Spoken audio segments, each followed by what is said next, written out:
గుర్తిస్తూ చెప్తుంది, యెహోవా దయ వలన. గట్టి చెప్పండి హల్లెలూయా. ఈరోజు మన వాలంటరీ గారు కదా, వాలంటరీ గారికి ఎవరి దయవల్ల కొడుకు పుట్టాడు? ఎవరి దయ? పెన్షన్ వచ్చింది అనుకోండి, ఎవరి దయ? జగన్ దయ అనుకోండి. హల్లెలూయా. పెన్షన్ వచ్చిన యెహోవా దయే, ఆరోగ్యంగా ఉన్నా యెహోవా దయే, ఒక మంచి ఇల్లు కట్టుకున్నావు అనుకో, ఎవరి దయ? యెహోవా దయ. ఎవరికైనా ఉద్యోగం వచ్చింది అనుకోండి, ఎవరి దయ? యెహోవా దయ. నువ్వు ఆరోగ్యంగా ఉన్నావు అనుకో, ఎవరి దయ? నేను బాగా తింటున్నానండి, బాగా పడుకుంటానండి, అందుకే నా బొక్కలు బాగున్నాయి, అందుకే నేను బాగున్నా అన్నాక లేదు. నీ జాగ్రత్తలు నీదేది కూడా యెహోవా దయ. గట్టిగా స్తోత్రం చెప్పండి హల్లెలూయా. యెహోవా దయ వలన తాను ఒక కొడుకును సంపాదించుకున్నానని ఆమె దేవునికి ప్రార్థన చేస్తారు. మన తిరుపతికి కూడా మా చెల్లి కూడా దేవుని సన్నిధికి ప్రార్థన చేయాలి. పిల్లల్ని కనేస్తారు చాలా మంది. ఇంకోలాగా అనుకోకండి, పంది ఒక కాన్పుకి ఎన్ని పిల్లలు పెడుతుంది? ఒక పంది ఒక కాన్పులో సుమారుగా, మన ఊర్లో పందులు లేవా? మంచి ఊరండి, పందులు లేని కూడా మంచి ఊరు. పంది సుమారుగా ఒక కాన్పులో 20-25 పిల్లలు పెడుతుంది. ఒక్క పిల్లకి కూడా శుభ్రం నేర్పిస్తుందా? ఒక్క పిల్లకి కూడా ఆరాధనకి వెళ్తుందా? ఒక్క పిల్ల కూడా చర్చికి వెళ్తుందా? ఒక్క పిల్ల కూడా బైబిల్ చదువుతుందా? ఆ తల్లే రాంగ్ వేరే వెళ్తా ఉంటారు. దాని వెనక ఈ పిల్లలు కూడా అదే మార్గంలో వెళ్తారు. ఇది చిన్నగా ఆ పియంగ దగ్గర తీసుకెళ్తుంది. ఈ పంది తిన్నగా ఎక్కడ తీసుకెళ్తుందండి? నేనేదో అజ్ఞానం అయిపోయి నాకు తెలియక నేను ఈ పీక తింటున్నాను, నా పిల్లలారా మీరు తినకండి అని చెప్తుందా? చెప్పదు. ఇది చిన్నగా తీసుకెళ్తుంది. తినండి, అవి తినవు. మా పిల్లలు తెలియదు కదా, అప్పుడప్పుడు పాలు తాగుతున్నాయి, పాలే కావాలి మాకు ఆహారం, మా అమ్మకి ఎంత మంచి పాలు పెడతాం అనుకుంటారు. ఇదే తీసుకెళ్ళి అక్కడ ఎంగిలన్నాలు తినిపిస్తుంది, దరిద్రం అంతా తినిపిస్తుంది. అవునా కదా? పిల్లలకి అన్నది కానీ ప్రయోజనం ఉందా? మరి మనుషులు కూడా దేవుడు ప్రేమించి పిల్లలు ఇచ్చాడు. మనం ఏం చేయాలి? మన పిల్లలకి ఏం చేయాలి? ప్రయోజకుల్ని చేయాలి, బాగా చదివించాలి, మంచిగా వారికి విద్యను అందించాలి, మంచిగా వారికి చిన్నప్పటి నుండే ఏం నేర్పించాలి? భక్తి నేర్పించాలా, పాటలు నేర్పించాలా, వాక్యం నేర్పించాలా. నేర్పిస్తున్నాము మనం? పిల్లలు పుట్టారు కానీ నేర్పించే తల్లిదండ్రులు లేరు. మన పిల్లలకి మంచి మంచి మంచి నేర్పించాలి. గట్టిగా స్తోత్రం చెప్పండి. ఐగుప్తు దేశంలో మన పితరులు 450 సంవత్సరాలు బానిసలుగా ఉన్నారు. ఎక్కడ? ఐగుప్తు దేశం. గట్టి చెప్పండి, ఎక్కడ ఉన్నారు? 400 సంవత్సరాలు చాలా బానిస. ఇటుకలు చేసి, గడ్డి కోసి, ఏమంటే ఆహారం లేకుండా ఉల్లిపాయలు తింటూ, దుంపలు తింటూ, ఏమంటే చాలా చాలా చాలా కష్టంతో ఐగుప్తు దేశం బతికారు. ఆ రాజు ఏమన్నాడంటే, ఆడపిల్లలు కనుక పుడితే మీరు వాళ్ళని బతికించండి. ఆ దేశం ఆడపిల్లకి మంచి ఇది ఉన్నట్టుంది. ఆడపిల్లలు పుడితే మీరు వాళ్ళని బతికించండి, మగ పిల్లడు కనుక పుడితే ఆ పురిటిలోనే ఆ పిల్లల్ని చంపేయండి అనేటువంటి ఒక మంచి ఏంటంటే చాలా భయంకరమైనటువంటి ఆ ఆజ్ఞ జారీ చేయడంతో పిల్లల్ని పాపం కన్నారు. కానీ ఐగుప్తు దేశంలో తల్లులందరినీ ఏంటండి ఆ పిల్లల్ని వారు చూస్తుండగా పాలు తాగుతూ ఉంటే ఆ బిడ్డను తీసి ఆ ఫరో తాలూకా ఆజ్ఞను బట్టి అందరిని తెగ నరికేశారు. అలాంటి సందర్భంలో మోషే పుట్టాడు.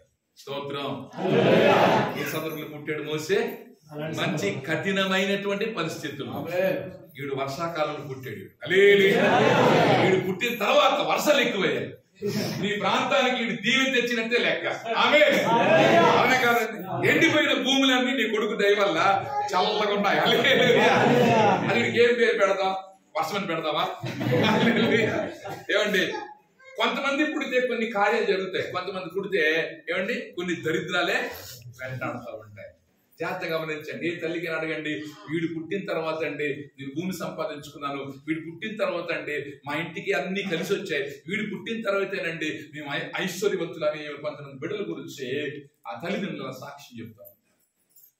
అయితే మోషేని పుట్టాడు, చాలా అందంగా ఉన్నాడు, మా తెలంగాణ కొడుకులాగే చాలా అందంగా ఉన్నాడు, చాలా సౌందర్యంగా ఉన్నాడు. దీనికి స్తోత్రం కలిగింది కాక. అయితే బొట్టు పెట్టకండి రేపటి నుంచి, ఆడికి గాజులు బుట్టేసి ఆడదానిలాగా, ఆడికి ఆ బొట్టు కానీ గాజులు ఏమి పెట్టద్దు, దేవుడే ఆడికి కాపలా ఉంటాడు. ఓకేనా? రేపటి నుంచి మరి బొట్టు కానీ ఆ గాజులు కానీ ఏమి దయచేసి పెట్టకండి. స్తోత్రం చెప్పండి. హల్లెలూయా. ఆడపిల్లలైనా బొట్లు పెట్టుకోకండి. ఆడపిల్ల అయితే క్యాంపులు అయితే కొంతమంది బొట్లు పెట్టుకుని వెళ్తున్నారు, క్యాంపులు ఆరాధనకు వస్తుండవు కానీ ఏదైనా ఊర్లో వెళ్తే బొట్లు పెట్టుకుని వెళ్తా ఉంటారు. మాస్టర్గా కనబడి బొట్టు తీసేస్తారు. చాలా సందర్భాలు చూసాను చాలా మందికి. అయ్యగారు కనబడి తీసి ప్రైజ్ లార్డ్ అండి అంటే, ఎందుక ప్రైజ్ లార్డ్ దేనికి ఉన్నారు అలాంటి ఎవరైనా ఉంటే ఈ రోజే మారిపోయింది. స్కూల్కి వెళ్తే బొట్లు పెట్టుకుంటారు, రకరకాలు చేస్తూ ఉంటారు. ఏమండి వినండి జాగ్రత్తగా. అయితే మోషే పుట్టాడు. ఆ సందర్భంలో మోషేని వాళ్ళ అమ్మ నాన్న ఆ గుడారాలలో ఎన్ని రోజులు దాచారు? 3 నెలలు. పిల్లలు దాయగలం కానీ పిల్ల ఏడుపు దాయగలమా? ఏమండి పిల్లని దాస్తాం, ఆడు కేర్ అన్నారు అనుకోండి తెలిసిపోద్ది. అని మనం అందరూ చెప్పేసాం కదా. ఆ ఇశ్రాయేలు గుడారాల్లో ఎక్కడుండో మళ్ళీ చిన్నపిల్ల స్వరం వినబడుతుందని మళ్ళీ వచ్చి చంపేయడానికి అవకాశము ఉంది.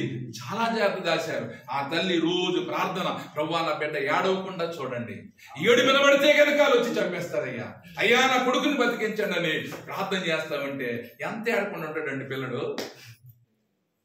పిల్లడు ఏడిస్తేనే అందం, మీకు తెలుసా? పిల్లలు నవ్వుతేనే అందం. కొంతమంది ఏడ్చినా భరించలేరు, నవ్వినా భరించలేరు. అలాంటి ఎందుకు మరి పిల్లలు?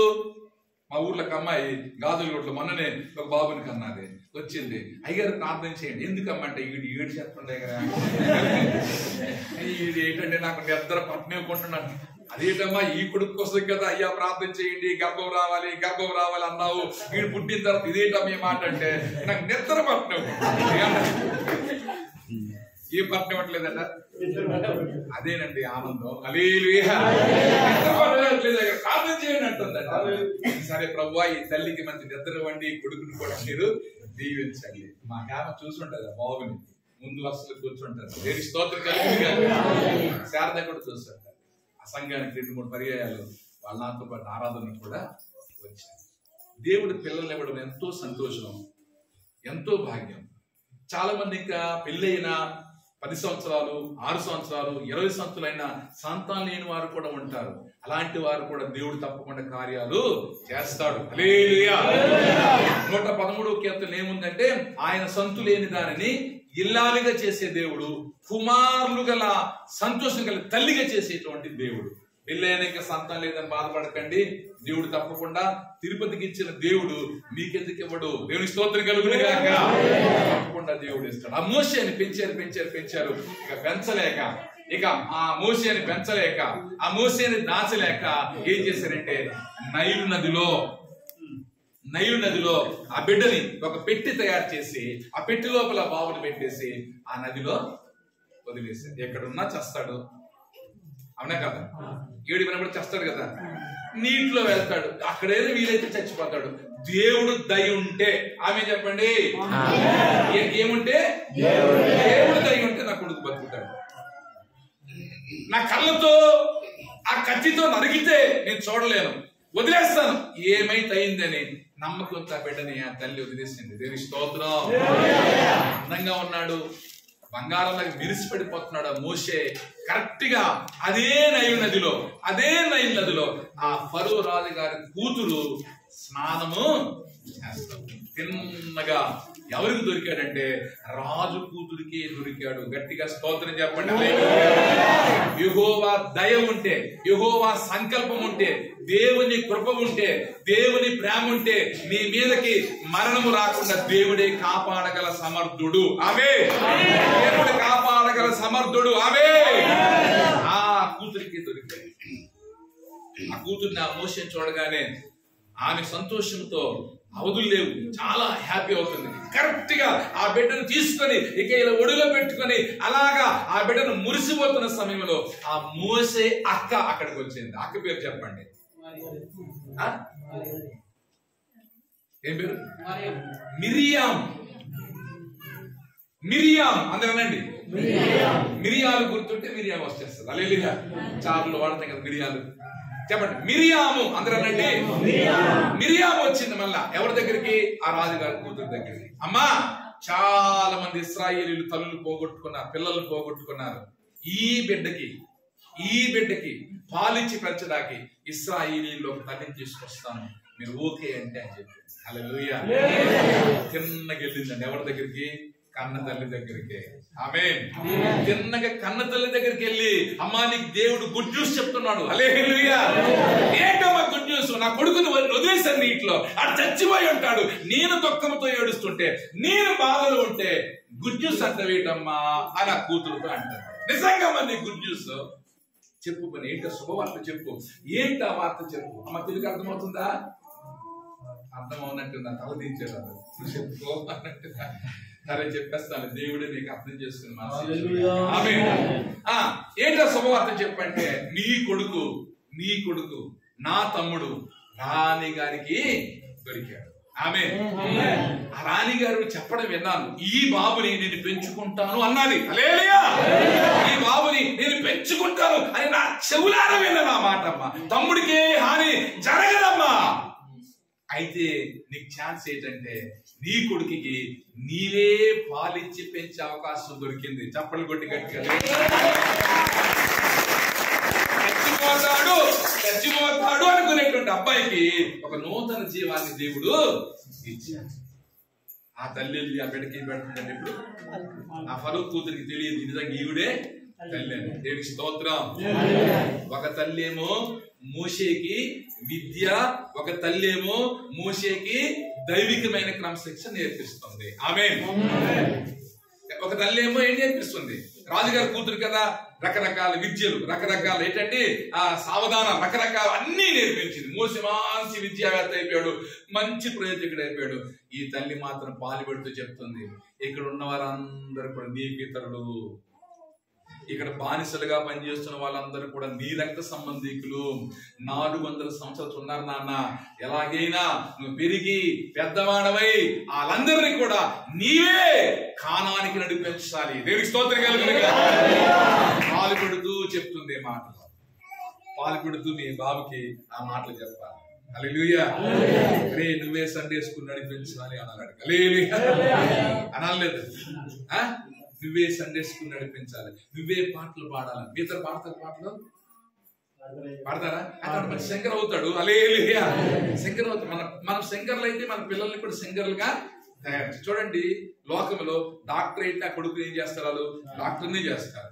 ఆడు సినిమా యాక్టర్ అయితే ఆ పిల్లలు కూడా సినిమా యాక్టర్లు అవుతారు. మనం దేవుని పిల్లలు కాబట్టి మన పిల్లలు కూడా దేవుని పిల్లలుగానే బ్రతకాలి. సాతాను పిల్లలుగా, అపవాది సంబంధికులుగా ఏంటండి బ్రతకూడదు. అయితే మోషేకి దేవుని స్తోత్రం కలుగును గాక. పెద్దవాడు అయిపోయాడు. ఇన్ని విద్యలు నేర్పించారు.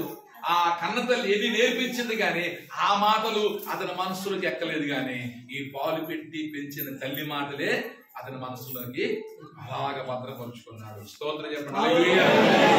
నీ కొడుకు కూడా ఈ గ్రామంలో ఇంకా మారు మనసు పొందిన వారు ఎవరైనా ఉంటే వారికి నడిపించే శక్తి మంతులు అవ్వాలి. దేవుని స్తోత్రం.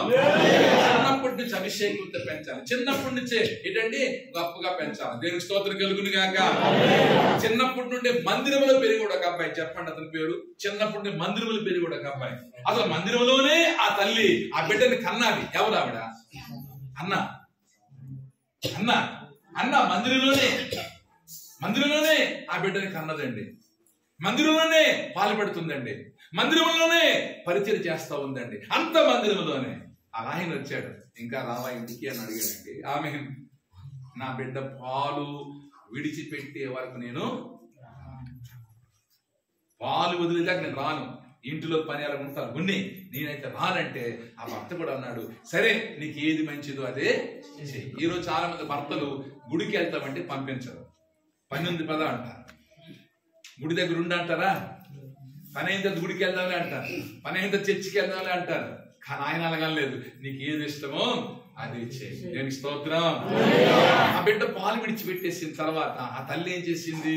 తిన్నగా సేవకుడి దగ్గరికి వెళ్ళింది. స్తోత్రం.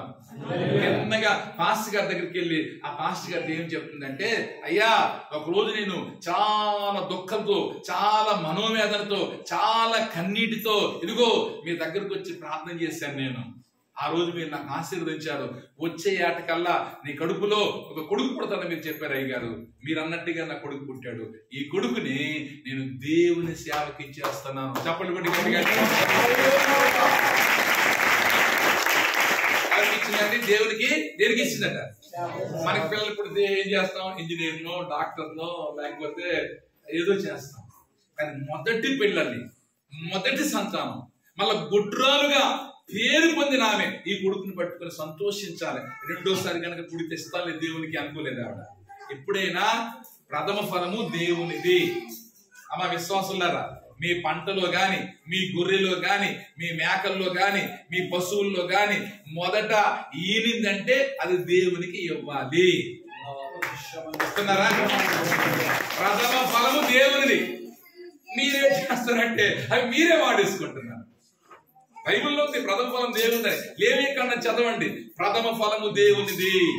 అది గొర్రె కానీ, మేకే కానీ, ఆవే కానీ, గేదె కానీ, ఏదైనా పంటలో, ఏదైనా పంటలో బీరకాయలు ఉన్నాయనుకోండి, ప్రథమ ఫలం దేవుడికి ఇచ్చేయాలి. మీరు తీసుకోకూడదు. అవి ప్రథమ ఫలాలన్నీ దేవుడి మందిరానికి రావాలి, దేవుడి మందిరంలో ఉండాలి. దేవుడి స్తోత్రం కలుగును గాక.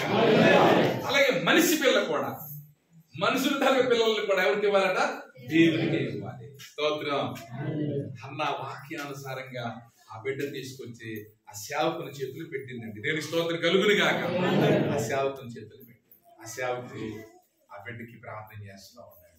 ఈ కుర్రోడు కూడా, ఈ సమయంలో కూడా ఇంటికి వెళ్ళాడా?